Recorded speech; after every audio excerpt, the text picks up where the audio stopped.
Bienvenue dans Pensée Première, le podcast qui relie la tête et les pieds. Je suis John Perremans et aujourd'hui je vais te parler du système vivant indigène et du système hors sol.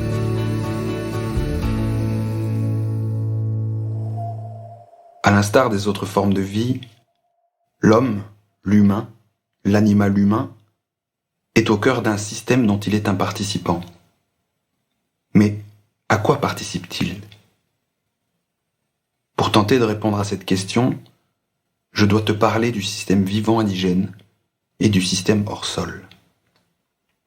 Et pour te parler du système hors sol comme du système vivant indigène, je dois commencer par ouvrir la boîte du mot « système ». Un système est ici considéré comme un ensemble d'éléments dépendant les uns des autres et formant un tout organisé. Dans le cas qui nous occupe, je rajouterai que ce système tend vers sa pérennisation. Pour cela, le système s'est donné 4 missions principales. L'interdépendance, l'autorégulation, la défense et la survie. Donc, qu'il soit hors sol ou vivant indigène, le système est un ensemble d'éléments participant à l'interdépendance à l'intérieur du système, à son autorégulation, à sa défense et à sa survie, celle du système, pas celle du participant. Je vais donc te partager un petit comparatif des deux systèmes afin que tu puisses avoir une vision un peu plus claire. D'un côté, le système vivant indigène, un système de plusieurs millions d'années. Disons qu'il date du début de la vie sur Terre. De l'autre, le système hors sol, que nous allons situer pour repère aux alentours de la création de l'agriculture. C'est certainement bien plus tôt, car l'homme a commencé à instrumentaliser le vivant bien avant cette époque, mais je ne suis pas historien, et ce n'est pas là l'objet de mon propos aujourd'hui. Et enfin, je considère que l'échelle de 10 000 ans reste une temporalité concevable pour notre esprit. Voyons à présent quelles formes prennent les 4 missions dans chacun des systèmes.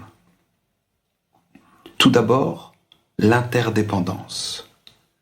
Dans le système vivant indigène, cela ressemblera à la co-création d'une atmosphère respirable, aux symbioses végétales, animales, mycorhiziennes. Alors que dans le système hors sol, on parlera plutôt de mondialisation culturelle, commerciale, financière et mondialisation des flux. À présent, l'autorégulation. Dans le système vivant indigène, nous parlerons de saisonnalité, de réseaux trophiques, de prédation naturelle, de chaînes alimentaires, alors que dans le système hors sol, nous avons plutôt affaire à la justice, la politique, le commerce, les conflits et les guerres comme système d'autorégulation. En ce qui concerne la mission de défense, dans le système vivant indigène, cela passera par les catastrophes naturelles, les virus, les maladies, alors que le système hors sol se défend au travers de sanctions financières, d'atteintes aux libertés et de manipulation des informations. Enfin, pour ce qui est de la survie, dans le système vivant indigène, nous parlerons du cycle de naissance et de mort, du génie de la reproduction du vivant, alors que dans le système hors sol, nous parlerons plutôt de surpopulation, de surconsommation et d'exploitation. Dans les travaux récents de l'écrivain et conférencier Sébastien Boller, nous sommes invités à concevoir l'humanité comme une entité particulière, qui aurait son propre fonctionnement. Dans son dernier livre, Human Psycho, il dresse le tableau clinique de cette entité collective et nous démontre que si elle était une personne chez son psy, elle serait diagnostiquée psychopathe. En effet, voici ce que je souhaite nommer nos 4 infirmités collectives, celles du système hors sol. Ces infirmités systémiques font aujourd'hui partie de la programmation par défaut de notre humanité. L'animal humain est alors habité 1. D'un sentiment de supériorité, 2. D'un réflexe d'instrumentalisation, 3. D'une absence d'empathie, 4. D'irresponsabilité. Revenons-en à présent au système, et plus précisément au système hors sol. Ce système est composé d'une part d'une conscience collective et de l'autre d'un corps. La conscience collective hors sol peut être présentée de bien des manières, mais j'ai choisi de me concentrer sur 3 critères. Premier critère, elle est régie par les pensées et les expériences qui l'ont fondée. Domestication des autres formes de vie, colonisation, esclavagisme, exploitation et dégradation des milieux naturels, supériorité de l'espèce humaine. 2. Elle perpétue un regard particulier sur elle-même et le monde. Nous pourrions parler de la notion de paysage, qu'il extrait spontanément de ce qu'elle observe, d'anthropocentrisme, ou de l'absence d'empathie ou de réciprocité avec les autres formes de vie. 3. Elle est obsédée par la quête d'immortalité, ce qui la pousse à renier le cycle naturel de la naissance et de la mort, à vouloir éradiquer tout danger potentiel et à chercher à tout comprendre pour tout contrôler. Le système hors sol a donc une conscience collective et un corps. Ce corps est considéré comme l'ensemble des individus automatiquement extraits de leur milieu naturel, sensitif, relationnel, cognitif et spirituel, ainsi que toute leur création dite surnaturelle, c'est-à-dire le monde construit sur le monde. Tu dois commencer à voir où je veux en venir. Nous sommes les enfants du système hors sol.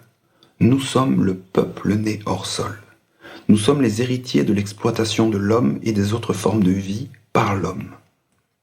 Nous sommes ces humains qui regardent spontanément le monde par la fenêtre. Nous sommes ce peuple qui craint la mort. Nous sommes ces bébés nés sous néon, posés dans des boîtes stériles à l'abri de toute autre forme de vie. Nous sommes ces humains amnésiques, à la spiritualité construite selon les préceptes d'une conscience collective et déconnectée du vivant. Nous sommes les bâtisseurs du monde sur le monde. Nous sommes ces hommes et ces femmes qui portent en eux et perpétuent des modes de vie surnaturels et dégradants. Nous sommes partie intégrante du système hors sol. C'est à travers nous, toi et moi, que ce système s'autorégule.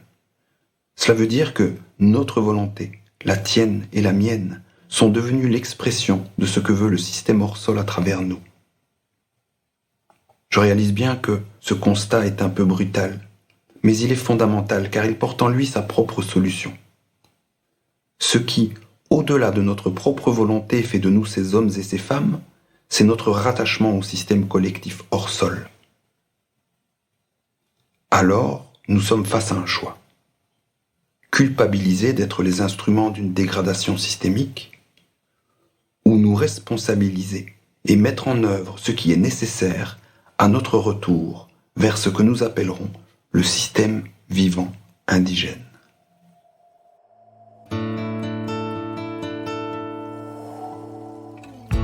Je te remercie pour ton attention. Si ces quelques minutes ont fait sens pour toi, je t'invite à t'abonner au podcast Pensée Première. Dans le prochain podcast, je te parlerai des 4 piliers du participant du vivant.